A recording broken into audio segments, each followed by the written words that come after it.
Salam sehat Bapak Ibu, sobat muda yang berbahagia. Kalau ditanya tentang kehidupan,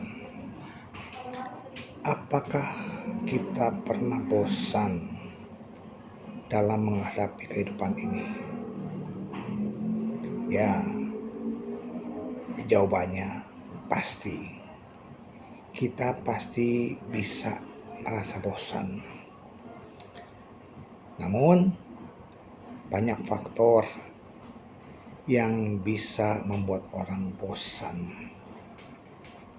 Alasannya bisa berbeda-beda.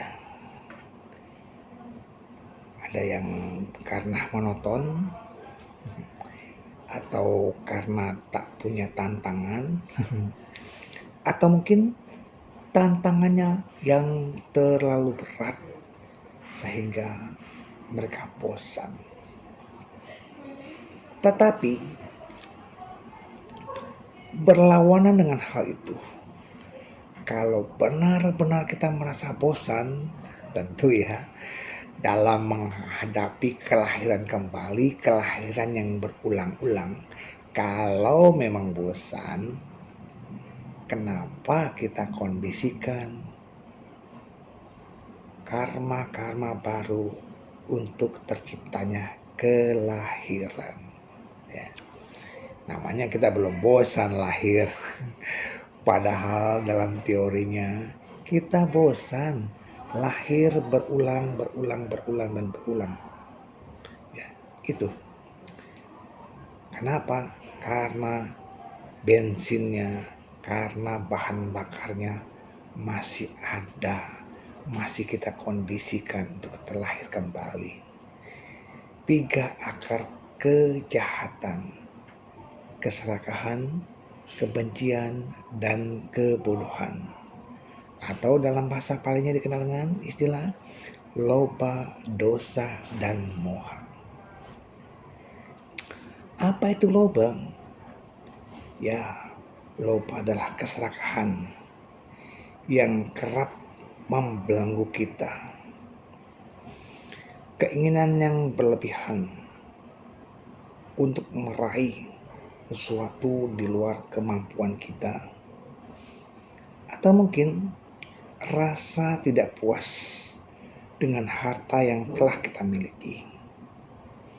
Bisa juga keinginan untuk mengambil milik orang lain. Keinginan untuk mengambil lebih dari jatah yang seharusnya kita terima. Seolah-olah keserakahan menjanjikan kebahagiaan dengan memiliki harta yang berlimpah bagaimanapun caranya. Mereka berpikir harta mampu memberikan segalanya. Harta mampu mendorong seseorang memiliki kekuasaan, tahta, atau apapun yang diinginkannya. Akar kejahatan yang kedua yaitu dosa, yang artinya kebencian. Kebencian kerap mengganggu kita. Kebencian senantiasa melahirkan perbuatan-perbuatan yang penuh amarah, dendam, emosi, senang melihat derita orang lain. Bahkan Bapak Ibu sobat muda yang berbahagia, dengan kebencian bisa mengarah kepada pembunuhan, tindakan membunuh. Mereka yang terlibat dalam kebencian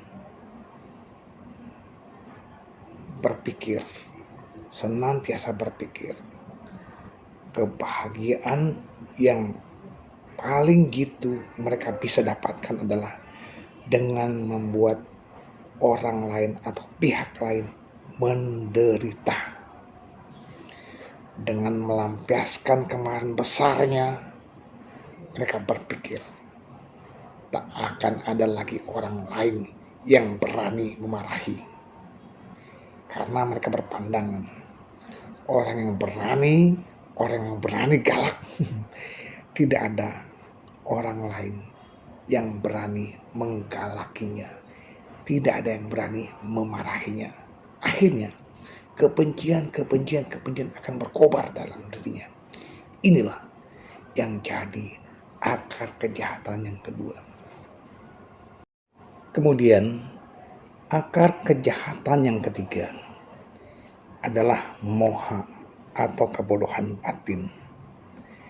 Kebodohan batin senantiasa mengarahkan seseorang pada segala bentuk kejahatan. Apapun jenis kejahatannya, pasti dilandasi oleh kebodohan batin. Keserakahan dan kebencian juga berakar pada kebodohan batin. Kalau kita benar-benar merasa bosan akan kelahiran yang berulang-ulang, ayo kita cari solusinya untuk mengatasi ketiga akar kejahatan tadi. Ada cara untuk kita melepaskan diri dari loba, dosa, dan moha. Yaitu apa? Dengan melaksanakan Vipassana Bhavana. Yaitu apa? Mengamati batin dan jasmani yang dicengkram oleh anicca, dukkha, dan anatta. Namun demikian, pada kesempatan ini saya coba ajak minimal untuk mengurangi beban dari loba, dosa, dan moha yang mencengkram batin kita. Bapak Ibu, sobat muda yang berbahagia, bila ada keinginan yang berlebihan untuk meraih sesuatu di luar kemampuan kita, maka kita harus berpikir bijak. Kita harus realistis. Raihlah terus dengan penuh perjuangan dan terus berjuang. Tetapi bila menemui kegagalan, kita harus menyadari dan tak perlu putus asa dengan kegagalan. Bila muncul rasa tak puas dengan harta yang sudah kita miliki, cobalah lihat, masih banyak orang yang berada di bawah kita. Bersyukurlah dengan apa yang sudah kita miliki. Atau bila kita ingin mengambil barang milik orang lain, coba tanyakan pada diri kita, maukah harta kita diambil orang lain? Pasti tidak. Karena itu, hargailah barang milik orang lain. Jangan pernah terpikir dalam diri dengan menganggap keserakahan bisa memberikan kebahagiaan. Untuk mengatasi sifat membenci, Bapak Ibu, bila kebencian muncul dalam diri kita, cobalah kita atasi dengan cara mengembangkan cinta kasih. Kita doakan semoga semua makhluk berbahagia, bebas dari kebencian, bebas dari kesukaran, bebas dari kemauan untuk berbuat jahat. Semoga mereka dapat mempertahankan kebahagiaan dalam diri mereka. Amarah, dendam, emosi, senang melihat orang lain menderita, ini harus kita patahkan, harus kita singkirkan. Biar bagaimanapun juga, orang yang pernah menjahati kita pasti ada sisi baiknya. Dia pernah menolong kita, dia pernah bertukar pikiran dengan kita, Dia pernah berbagi pengalaman dengan kita. Dia pasti punya kebaikan yang pernah kita peroleh. Ingatlah, tiada pertemuan yang terjadi secara kebetulan. Semua pertemuan pasti ada sebabnya. Oleh karena itu, hal-hal yang menimbulkan kebencian kita hilangkan, kita singkirkan, cari terbaiknya. Lunasilah karma lampau tanpa perlu membuat karma buruk lagi.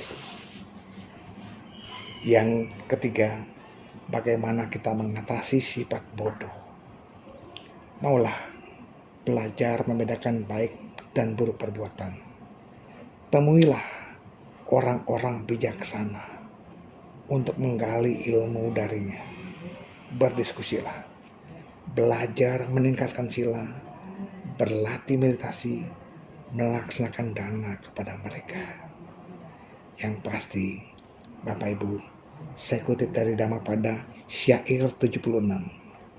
Seandainya seseorang bertemu orang bijaksana yang mau menunjukkan dan memberitahukan kesalahan-kesalahannya seperti orang menunjukkan harta karun, hendaklah ia bergaul dengan orang bijaksana itu. Sungguh baik dan tidak tercela bergaul dengan orang bijaksana. Sadu, sadu, sadu.